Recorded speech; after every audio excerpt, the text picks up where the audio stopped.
Okay, come on up, gentlemen. I'll let you get seated as I make the introduction. This is going to be a really fun program.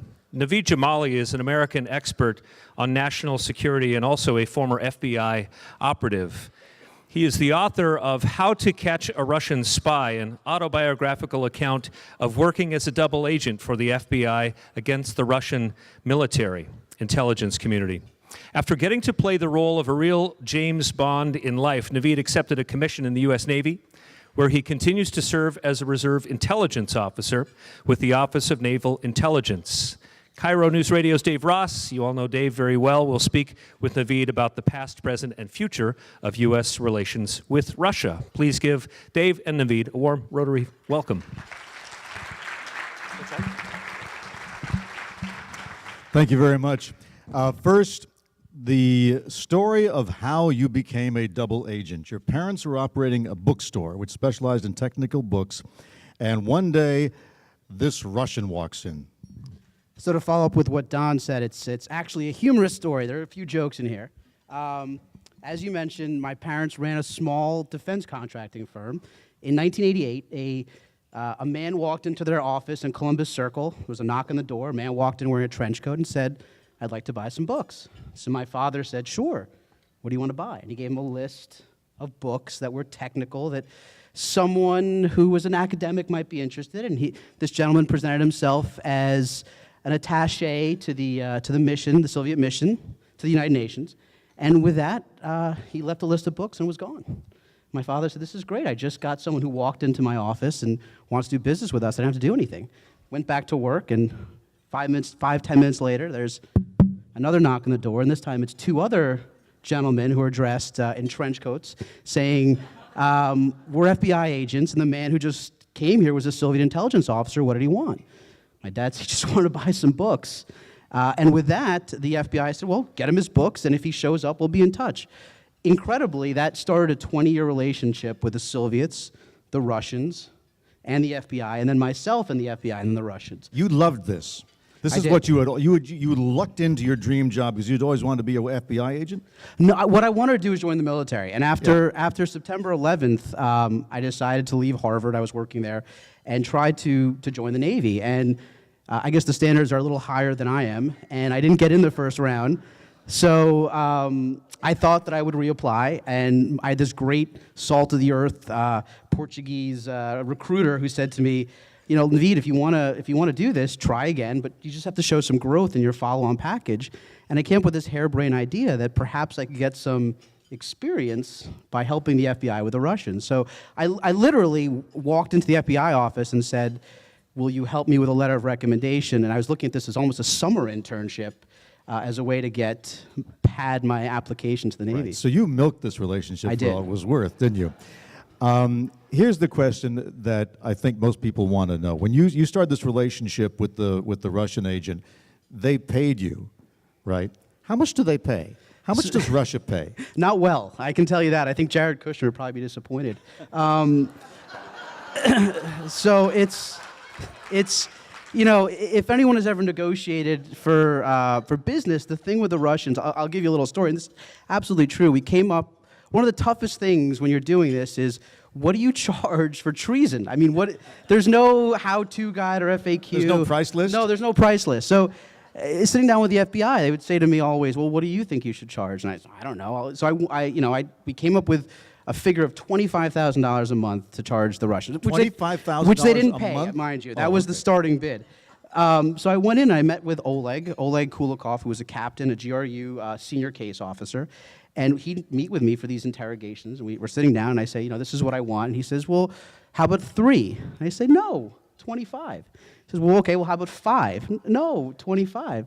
"Okay, how about 10? And I started to get really kind of antsy and upset with him. And he said, finally, "Okay, fine, I'll give you 25. And the lesson there was, they would have taken 3. So when it comes to negotiating with them, everything was leveraged. So when you think about the money was a way to qualify and quantify your value to them.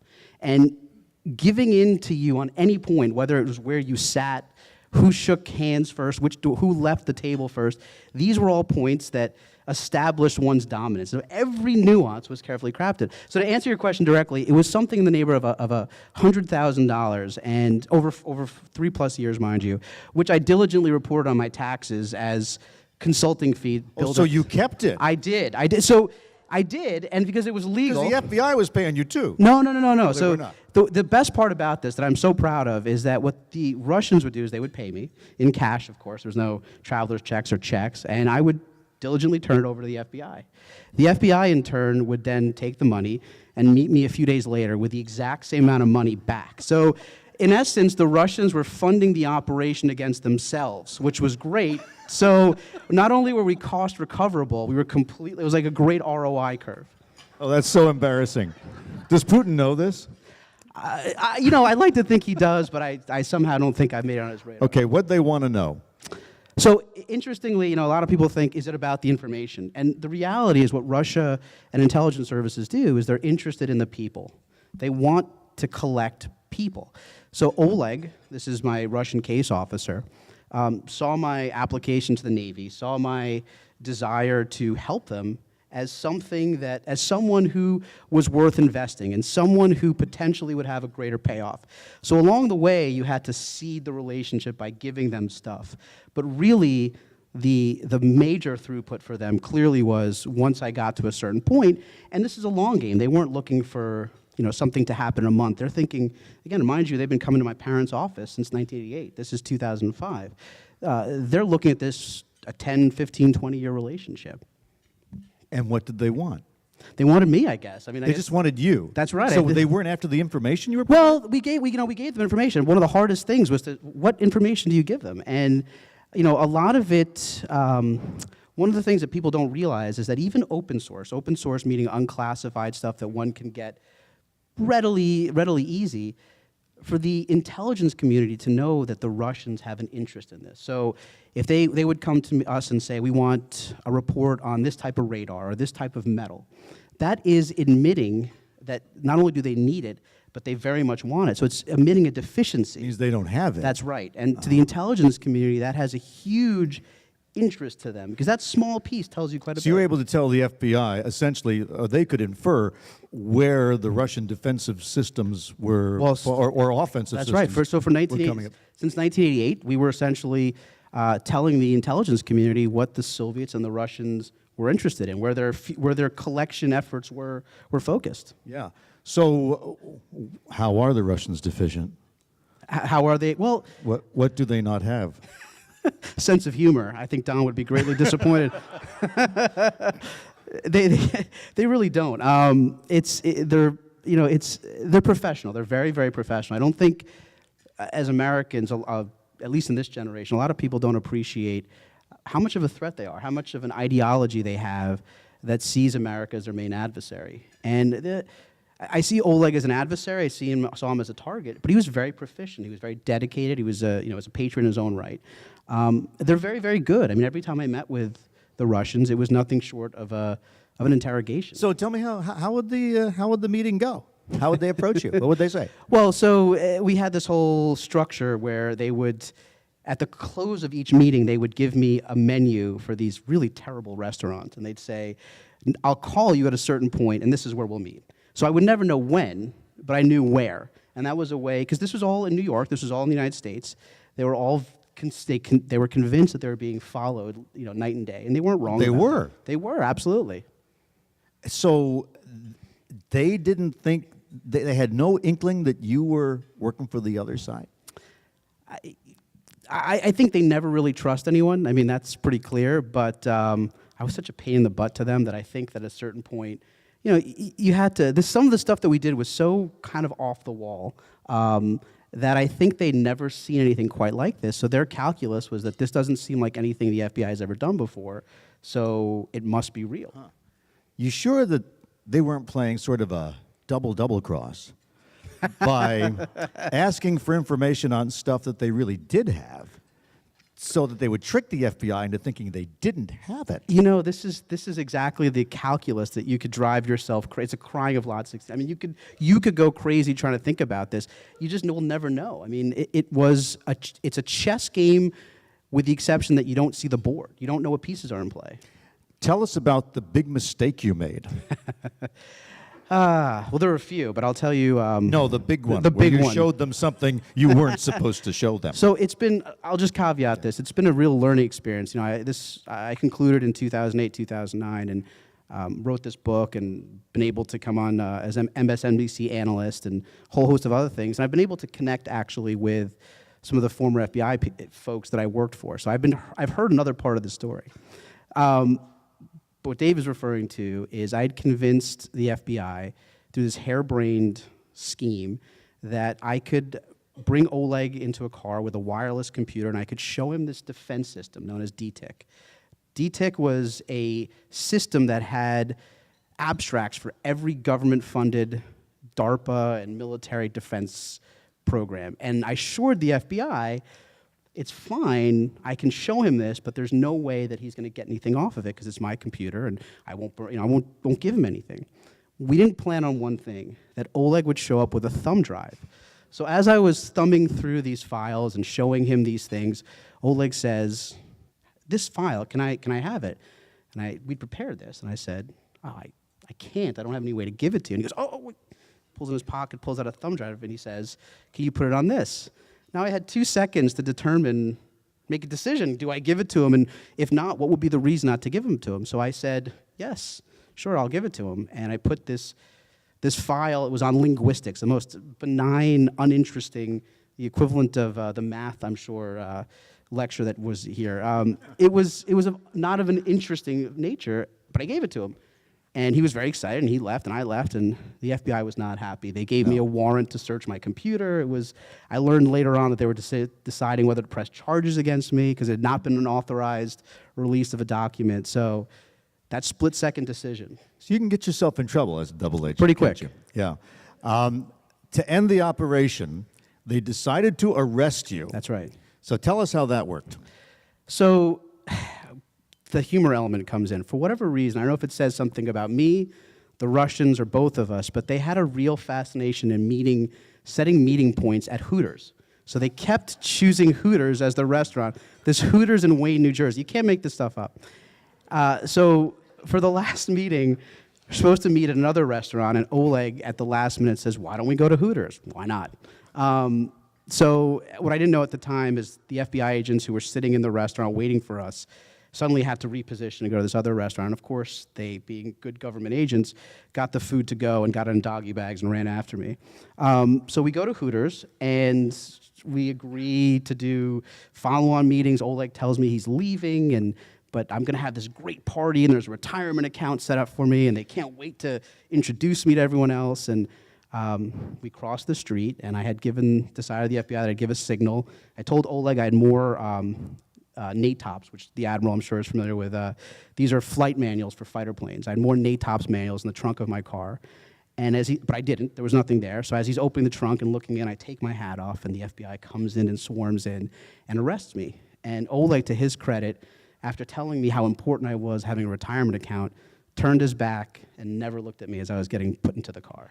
And at that point, so what did that mean for him once the man he'd recruited was arrested in front of him? So shockingly, which is something that doesn't happen quite often, within 30 hours he was back in Moscow.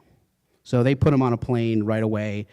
The Russians were probably very afraid of what was going to happen to him, and he left so quickly that he actually left without his family, which is something that doesn't happen. Would you do this again? Oh, in a heartbeat. I loved. You loved it. It was. I mean, where else can you do some of these things? Yes, it was a blast. Yeah, but those guys. I mean, if they had found out, as we know from what happened in Great Britain, they play for keeps. Well, that, and at a certain point, I was saying to my wife, there's no dental plan with this. Like, there's no there's no end point. There's no 401k. Well, so there's a dental plan, and right, it's very right, painful. right. It takes teach one. Right, they get to keep my dental plan. That's what it is.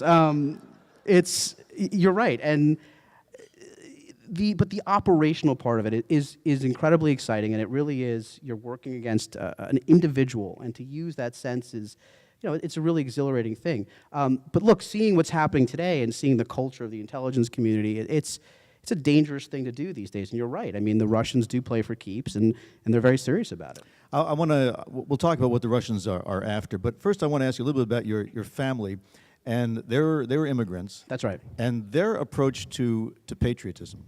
Right. So I'll tell you the first thing, as a first-generation American, and when I told my parents I was a double agent, and anyone who's a first generation or the child of immigrants will appreciate this. You know, the joke I say is, my parents said, "What? You couldn't be a triple agent? You couldn't be a quadruple? Just a double? That's not, that's not good enough." Dave down the street was a triple. So, and he married a dentist. So, you know, that was the. Yes, as my name, Naveed Jamali, implies, I can't trace my lineage back to the Mayflower. And, but it was, you know, for my generation, 9/11 was a really defining moment. And as a New Yorker, as someone who, you know, the meeting point between a Pakistani immigrant and a French Catholic Jewish immigrant, there's not many places that I can be created and live and thrive. And so when 9/11 happened, I really felt a desire to do something greater than just working in technology. And I think from my parents' point of view, my father was born in Pakistan during India during the separation between Pakistan and India, and my mother was born at the close of the Second World War. Even though they were hippies during the 60s at Columbia and protesting the Vietnam War, they felt an allegiance to help the FBI, just not too much. So they would help them, but like the FBI would say, "Can we take you out to dinner?" And they would say, "No, that's fine." And they would just continue on. But it was. But reading that story about your parents and the reverence they had for what they had in this country, I'm curious. How do you look at the current debate going on about immigration? Yeah, it's a disturbing one. You know, I think that immigrants. You know, look.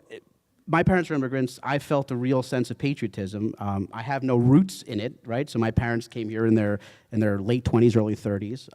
I was born in New York, but it's still a feeling that was instilled upon me. So the starting point on a moral stand is that, you know, this idea that immigrants can't be patriots or can't be contributors, I think, is something that bothers me greatly. Yeah. All right, let's talk about Russia.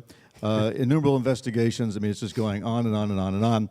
But you feel there's something serious being lost in this, and that is that the Russian threat is going to continue long after Donald Trump is president, and we've lost sight of that. So talk about that and where you think we are now in that relationship. So if you think about my story, which started with my parents in 1988 with the Soviets, the Soviet Union collapsed. A year later, the same people came back, but instead of them being Soviet KGB officers, they were now GRU officers. The Russians have not. It's sort of like breaking up with someone and they still yearn for you. They still see themselves fighting us in a Cold War battle, even if we don't. So they still view us as a threat. And I think that whatever one's political leanings are, 2016 and, you know, the attempt to interfere in our election should be viewed as a culminating point from a sort of trend of ongoing increasing Russian aggression, starting with Georgia and the Ukraine. You know, this is not a one-off. This wasn't that the day before the elections, the Russians said, we should interfere with the American election. This is something, it was a culminating point. So I feel that the investigation, the coverage of this has sort of forgotten the fact that the Russians really don't bear us goodwill. And if Donald Trump were impeached and if he left office right now, the threat of Russia would remain. Do you think it's a witch hunt? I don't. I think that knowing the Russians and knowing their emphasis and their desire to use human sources, as I saw, I do think that there is something to this. This is not a nothing burger. There is something to it. To this being what? This being the idea that the Russians were somehow connected to individuals in the Trump circle, as well as the desire for them to manipulate or cause chaos. I think that it's not a partisan thing. They very much want to see democracy and our institutions tarnished. Because why? Just for the hell of it, or? No, I think that democracy in NATO specifically, democracy especially, is something that Vladimir Putin. When we say Russia, right? There's no difference between Vladimir Putin. Vladimir Putin is Russia right now. I mean, the Russian people separate. I think Vladimir Putin is essentially a Slavic Saddam Hussein. He's a despot, and despots don't retire peacefully to Boca. So he looks. He looks at democracy as a challenge to his authority, and I think it scares him very much. Because he wants to, but you keep talking about these plans Russia has. What plans does Russia have?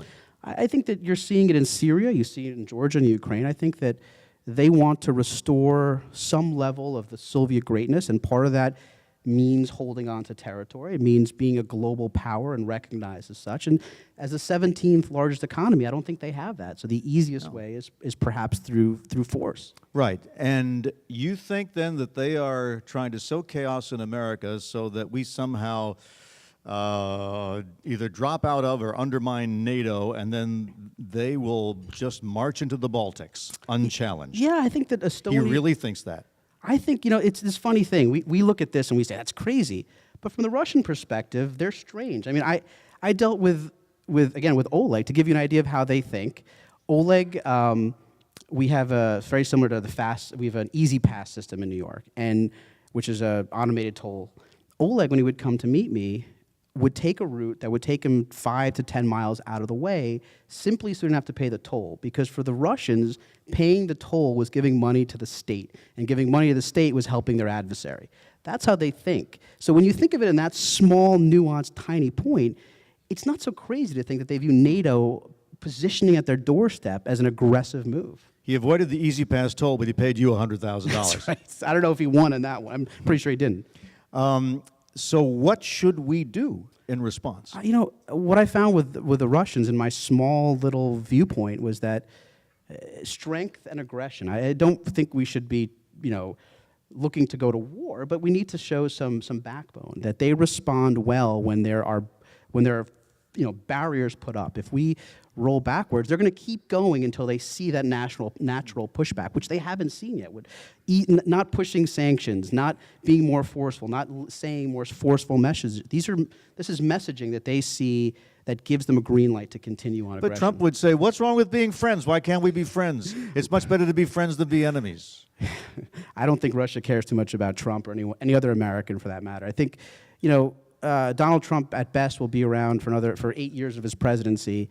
Putin's going to be around till he dies, right? I mean, for him, Trump is just a footnote in his plan against the United States. He sees Trump, even if Trump is a complete winning asset. How much can Trump get done? He's going to leave at some point. He's going to leave office at some point. So they're going to try and interfere in 2018. They're going to try and interfere in 2020. They're going to do it. I mean, we're onto them now, right? Nobody believes their Facebook feed anymore. Every troll is a Russian. So haven't we inoculated ourselves? I don't know. I don't think so. I think that the damage done is exactly that, the legitimacy of the election. From now on, everyone's going to wonder, did my vote count? They don't have to do anything else. They've already succeeded. So I'm not so sure they're going to do anything necessarily in 2018 or 2020 in the elections. They might focus on something completely different. And that's the danger of not focusing on Russia as a threat separate from the Russia-Trump investigation. We're ready for questions. Just raise your hand. A microphone will come to you. And who is first? Right here. Thanks for joining us today. You haven't really touched on your thoughts around your own personal safety and the safety of your immediate family, because it seems like at a certain level you can message what you're messaging and you're kind of under the radar, but are you concerned about that? So, yes, but not in the way that I think a lot. It's a great question. Thank you for asking it. The short answer is I'm not afraid for my physical safety, nor that of my family. Look, I'm on TV. We sold the book as a movie. The Russians know I'm around. I could say today, if I cross the street and get hit by a bus, I can blame Putin. I mean, so the Russians have no desire to physically hurt me. Where I think their next round of focus is character assassination. The idea that with fake news, one can fabricate, which is something the Soviets and the Czechists did, can fabricate or release information that's embarrassing. We've seen that recently. This is going to be the new trend, is I think that in the United States, it's not the physical safety, but it's the questioning of people's credentials. It's the releasing of things that might be considered opposition research. John Podesta, we saw that with the DNC. I mean, this was an attempt to smear and embarrass Hillary Clinton. I think that is something that I do worry about quite a bit, what the Russians... RT keeps calling me to have me come on their show, come on, and I say no. I don't even respond anymore. But this is clearly an attempt, I think, in that position. Do you believe the Steele dossier? I think it's important to put this in context. Intelligence is collection, so if I'm sitting here, I'm an intelligence officer, and someone says, I'm running $1 million scheme, I will report that as a conversation. Now, factually, I heard that. So it is intelligence that's being passed on. I can say with high confidence that I in fact heard this. Does that mean that the individual components of that statement are true? That's where the analysis comes in. So the caveat I put with Steele is that I think he did a very good job of collecting raw intelligence. The analysis is what the intelligence community would have to do. And I can say I went and briefed Congress at one point, and they were all joking about the P tape, which was interesting. But I think that there's some salacious bits to it. I think that it just paints more of a picture that there is a president who potentially is ripe for compromise. I think that is a fair statement. You think he's blackmailable? Yes. With the caveat that blackmail is something, oddly enough, that doesn't work that well. You want someone whose motivation is aligned with yours. So with the Russians, for example, what they did was they saw my motivation as being for money. So because I was motivated by my greed and this caricature that I built that was money-focused, they trusted that. So blackmail and coercion, you're only going to do so much, and they can't watch you 24/7. But it's already out now, so what's there to blackmail them with? That's right. The other thing is if you're not embarrassed by anything, it's kind of hard to blackmail someone. That's true. Yes, over here, please.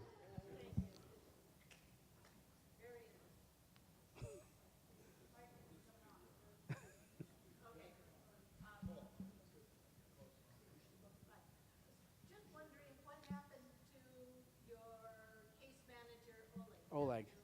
Heard anything? Yes. Or anything you know about him? So, Thank you. Yeah, what happened to Oleg, the man who ran him? So, like, it's nice to know that, like any military, Russian or the United States, that often we find scapegoats and they find scapegoats. So Oleg made it back to Russia. He got kind of heavy. I saw him, and we found him. He can't make this stuff up, on Russian dating sites. So he's now divorced, living in Vladivostok. I don't think he's with the GRU anymore. I know he can't travel outside of Russia. So, but as far as I know, he's alive and well. Yes. Next question. Yes. Hi, thank you very much for your comments, very insightful. The current administration is denigrating the FBI, their skill sets, their integrity, et cetera. From your experience within the FBI, how important is this agency, and how true are those statements that are being made? Yeah, no, it's a very good question, and I'll give you two examples. You know, this whole operation that we did against, it was actually against a Russian general who was Oleg's boss. This whole operation, I often asked them, I said, why don't you just take a classified document and throw it at Oleg and just arrest him? Like, why are we going through this whole rigmarole of, and they said, no, we're a country of laws, we have to do things the right way. And even on the smallest detail, there was a point, we were driving back from Northrop Grumman in New York City. We're coming across from the east side, and we hit rush hour traffic. And I'm in a bureau car, and I say to the agents, can we get through traffic? Can you put your lights and sirens on? And they look at me, and they say, no, we can't. And I say, well, are you afraid that someone would see you? And they say, no. I said, well, who's going to know? And they'd say, well, we'd know. So even that smallest detail of professionalism and doing things the right way really drove them. And I think and these are the line agents. These are not middle managers or senior executives. These are people that actually do the hard, heavy lifting. So professionalism was something that they took very seriously. And I think that component, the questioning of their professionalism, does bother them. And it does hurt things like recruitment and retention and people, young people who we need to join, who have enthusiasm and diversity and a large amount of ideas. So it is an impact. We're certainly going to see it over the next decade. A couple of things. We're running out of time here. 6 minutes, you say? Oh, I'm sorry. We're not running out of time here. So I'll still ask you a couple of things. The story in the Seattle Times, they drilled the locks at the Russian embassy on Madison Street. What were they looking for and or installing? Yes. So at some point, I'm fairly certain that building will go back to the Russians. I'm sure we'll open the consulate back up to them. But we have people that can look at the brackets on the walls and say, oh, this was a HJK-25 decryption system. So part of it is just collecting intelligence, see what they have there, and I'm sure that they will put stuff in there. It's a big cat and mouse game, and I'm sure the Russians left nice little Easter eggs for us. And they left the flag flying today, so the Russian flag when we came in. So this is just more of the same. Okay, next question, here. Yes, you mentioned RT, and when I was an undergraduate, I studied some about, how people manipulate minds, and I like listening to BBC because it gives me a little bit different view of the news than we get here. Should I watch RTV, or will I just be propagandized? No, it's not like you're going to turn into an automaton. And I think for us, we have a potpourri of different news sources. It's very different from Russia, or like China, which tries to very carefully control the information that is distributed to this populace. So it's interesting to watch RT to see what they're telling their own people, which is very, very different from the facts as we see them. Next. How did you learn how to lie? It's a great question. I didn't. The one rule about this is you can never lie, and it's absolutely true. I was talking to Dave about this, that if Oleg had asked me, "Are you working for the FBI?" I probably would have said yes, just because they're so good at interrogating that you just can't lie. So I use my real name, I use my real cell phone. Everything about me was factually correct. The only thing that I lied about was my motivation. My motivation was to get into the Navy, not to spy for the Russians. Well, explain what kind of training they gave you. None. I was a civilian, so this was, the training I got was watching, and I kid you not, watching Michael Mann movies before I'd meet Oleg, to take the dialogue and use that with the Russians. And for some reason, I don't know, the Russians seem to think that an American spy likes Michael Mann lines. It just worked well. So there was no training. So your only training was to quote old movies? Yes. In a word. More questions? Yes, in the back.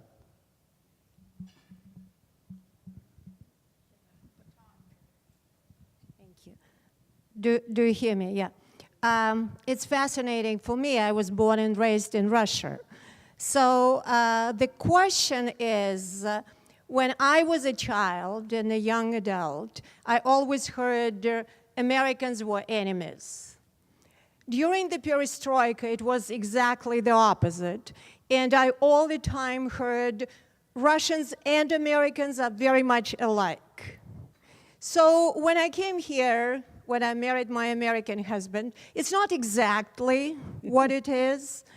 But when you say Russia and Russians, it sounds like big generalization. You're right. I'm sure you know Russians are very different, right? That's right. So my question is, what is the major difference you see between Russians and Americans, if to go back to your generalizations? Yeah, that's a fair point. And thank you for bringing that up, because I think it's important to distinguish the Russian people and Vladimir Putin. I see my fight and our fight with Vladimir Putin and not the Russian people. Look, Vladimir Putin is the one who sets the strategy that says the United States is Russia's main adversary. And that's a strategy that an edict that stays in place today. That edict is what guides the tactics of Russian military, Russian intelligence, the MFA. It is that concept that the United States, in Vladimir Putin's eyes, and NATO and democracy are a threat to him. And I don't think that's the Russian people. I think that's a very different thing. I mean, if they had a free democracy and free elections, I think we'd see something very different. Nonetheless, he has an authoritarian rule, and we're not going to see that anytime soon. But you're right. The Russian people, I don't think Americans should have a beef with them. I do see that Vladimir Putin, as their leader, whether by force or not, in this case force, he very much guides what they do, what their policy is. And his policy is not friendly to the United States. We are out of time. We have one more, right? Over here? Yes, go ahead. Yes, I would like to know what you think the current strategy for Russia and Afghanistan is. I worked there from 2002 till last year, and they're still there. Yeah. Sorry, I just to understand you. The question for our policy to Afghanistan? No, the Russian policy. I think that what you're seeing in part with Russia is in the same reason they went to Syria, that in the same reason that they were in Korea and Vietnam, that they've taken a large part of their, and this goes back to your question about Russia, the United States as their main adversary. They see that contesting us is a benefit to them, and that becomes their policy. So do I think that they want to go back to sort of 1980s Afghanistan, Soviet-style Afghanistan? No. But I think that they see a huge advantage, as do the Chinese, in us being tied up in, in a war and losing face and money and resources and taking our eye off things that benefit them. So this is going to be a play for them. I think any way that they can oppose us, they simply will. One more thing, and it's just a personal ask, but would you show us your tattoo? So you gotta let me preface this so no one gets scared. Is there anyone under 13 here? So one of the greatest things that I left this operation was, at a certain point, the FBI told me, look, you've reached a certain level here, and we're going to give you a code name.